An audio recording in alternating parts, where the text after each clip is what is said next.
नमस्कार दोस्तों, आज का व्लॉग मेरे लिए बहुत स्पेशल है क्योंकि आज मैं जा रहा हूँ भगवान भोलेनाथ के धाम केदारनाथ धाम। और पिछले 2 साल से मैं ट्राई कर रहा था कि केदारनाथ जाऊँ, तो फाइनली आज भोले बाबा की कृपा हुई और मैं आज केदारनाथ के लिए प्रस्थान कर रहा हूँ। अभी मैं हूँ सोनप्रयाग में और सोनप्रयाग से अभी हम कैब लेंगे जो कि यहाँ से सोनप्रयाग से 5 किलोमीटर दूर गौरीकुंड है और वहाँ से हम अपनी जर्नी शुरू करेंगे। 22 किलोमीटर का ये ट्रैक है और काफ़ी कठिन ट्रैक में से एक है, लेकिन भोले बाबा का नाम लेते हुए हम इस ट्रैक को शुरू करेंगे। तो चलिए चलते हैं।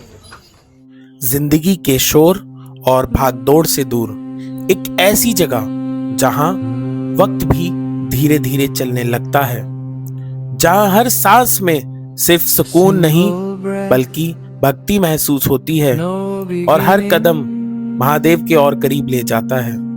यह सिर्फ एक सफर नहीं, एक एहसास है, मेरी यात्रा भगवान केदारनाथ की। कहते हैं केदारनाथ हर किसी को नसीब नहीं होता, यहाँ वही आते हैं जिसे महादेव खुद बुलाते हैं। मुश्किलें थी, रास्ते कठिन थे, लेकिन हिम्मत भी थी और एक अजीब सा बुलावा भी। हर कदम के साथ बस एक ही एहसास बढ़ता गया कि हम करीब आ रहे हैं उनके। ये मेरी कहानी है। जैसे जैसे हम केदारनाथ की तरफ आगे बढ़ रहे थे, वैसे वैसे नेचर भी अपना असली रूप दिखाना शुरू कर रहा था। ठंडी ठंडे ये पानी की बूंदे, ऐसा लग रहा था जैसे नेचर भी हमें ब्लेस कर रहा है। और सच बोलो यार, इतना सुकून शायद सिटी लाइफ में कभी फील ही नहीं हो सकता।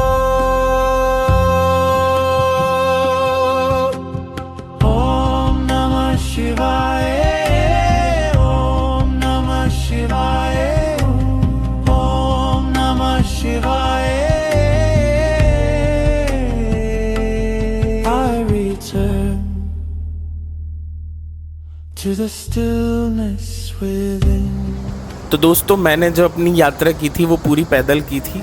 आप जो मेरे बराबर में रिवर देख रहे हैं, यह है मंदाकिनी रिवर, जो कि चोराबाड़ी ग्लेशियर से आती है। क्योंकि हिमालयन से डायरेक्टली आती है तो इसलिए इसका जल भी बहुत ठंडा और फ्रेश रहता है। आगे चल के ये रिवर अलकनंदा रिवर में मिल जाती है और सच बताऊं तो इसका व्यू बहुत प्यारा था और मेरा तो मन ही नहीं कर रहा था कि मैं इस रिवर को छोड़ के जाऊं। मैं बहुत देर, कम से कम 10 से 15 मिनट इस रिवर पे बैठा और जो फील था, जो शांति थी, वो अद्भुत थी। धीरे धीरे आगे बढ़ते बढ़ते हमने अपना आधा सफ़र पूरा कर लिया था।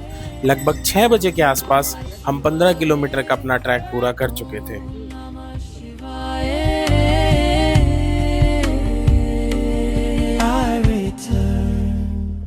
हमें एक कैंप वाले भैया मिले जिन्होंने हमें सिर्फ 600 रुपये में कैंप दिया और हमारा रात्रि का जो विश्राम था उसी कैंप में हुआ।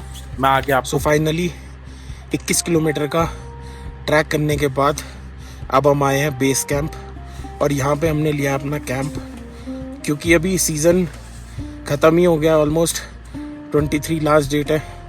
तो 23 तारीख को भाई दूज के दिन भगवान केदारनाथ के कपाट क्लोज़ हो जाएंगे इस सीज़न के।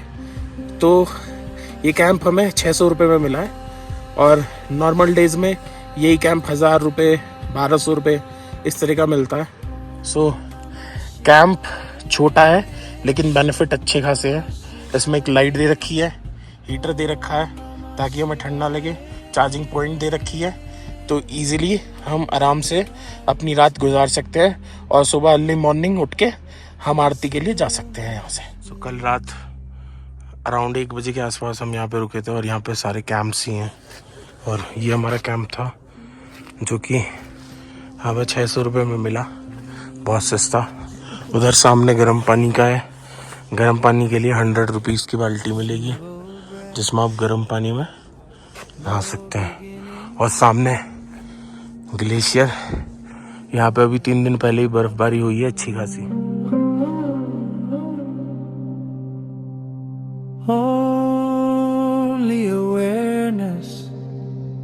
दोस्तों, जैसे कि आप सभी को पता है, मैंने अपनी यात्रा पैदल की थी, लेकिन अगर आप हेलीपैड चॉपर से आना चाहते हो तो आपको 3 पॉइंट्स मिलेंगे, सिरसी, फाटा, गुप्तकाशी। यहाँ से आप आ सकते हैं 6000 से 6500 के अराउंड सिरसी से, फाटा से 10 से 11000 के, गुप्तकाशी 12.5 से 13.5 के आसपास टिकट्स रहती है बोथ आना और जाना। और अगर आपको इसकी बुकिंग करनी है तो इसके लिए सबसे पहले आपकी 4 धाम रजिस्ट्रेशन मैंडेटरी होना चाहिए, और IRCTC की हेली यात्रा पोर्टल होता है, वहाँ से आप इसको बुक कर सकते हैं, डेट सिलेक्ट कर सकते हैं एंड वहाँ से आप अपना हेलीपैड के थ्रू आ सकते हैं। लेकिन इसमें सबसे मेन चीज़ है, आपको किसी भी एजेंट के थ्रू आप मत करिएगा, आप डायरेक्ट करिएगा इसको। और टिकट्स बहुत जल्दी सारी बुक हो जाती हैं, तो इसके लिए आपको पहले ही आपको अपना टिकट बुक करना पड़ेगा। तो दोस्तों, ये जो आपको बिल्डिंग दिख रही है, यहाँ से यात्रा की स्टार्टिंग होती है, यात्रा की लाइन यहाँ से शुरू होती है। चूंकि हम थोड़ा जल्दी पहुँच गए थे तो हमें इतनी लंबी लाइन नहीं मिली। ऑलमोस्ट 3.5 घंटे लाइन में लगने के बाद फाइनली हमारे दर्शन हो गए, और बहुत बढ़िया दर्शन हुए। 9:30 बजे हमने दर्शन की लाइन में हम लगे थे, सुबह 9:30 बजे, और अराउंड 12 बजे के आसपास हमारा नंबर आया। और सुबह से हमने कुछ नहीं खाया था, पानी भी नहीं पिया इनफैक्ट।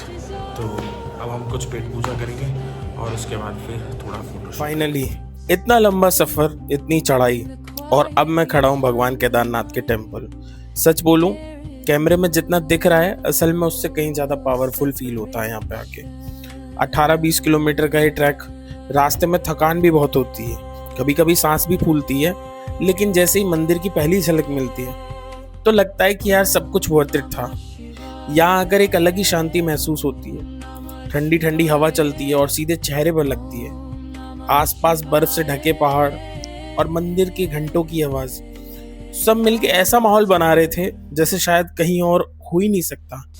और ये सिर्फ एक जगह नहीं है, ये एक फीलिंग है, एक कनेक्शन है। और ये वही धाम है जहाँ भगवान शिव का वास माना जाता है। और सच में यहाँ खड़े होकर लगता है कि कुछ तो अलग है इस जगह में। इतनी भीड़ होने के बावजूद अंदर से एक अजीब सी शांति मिल रही थी, जैसे सारी टेंशन, सारी भागदौड़, सब कुछ यहीं आके रुक गई।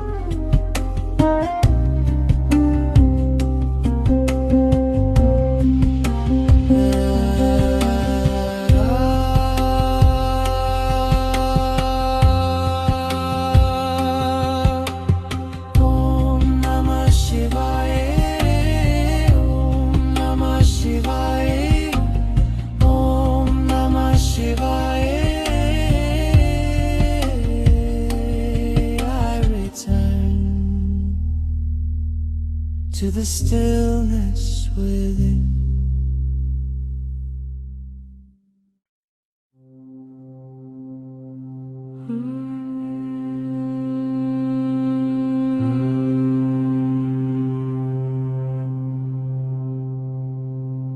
A single breath, no beginning. तो काफ़ी खतरनाक मौसम होता हुआ बहुत ठंडा वेदर हो गया है, और चांसेस हैं स्नोफॉल के भी।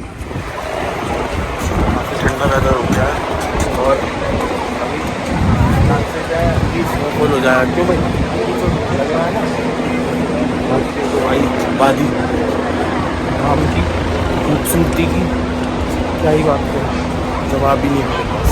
ऐसा लगता है कि हम स्वर्ग में आ गए, जीता जागता स्वर्ग।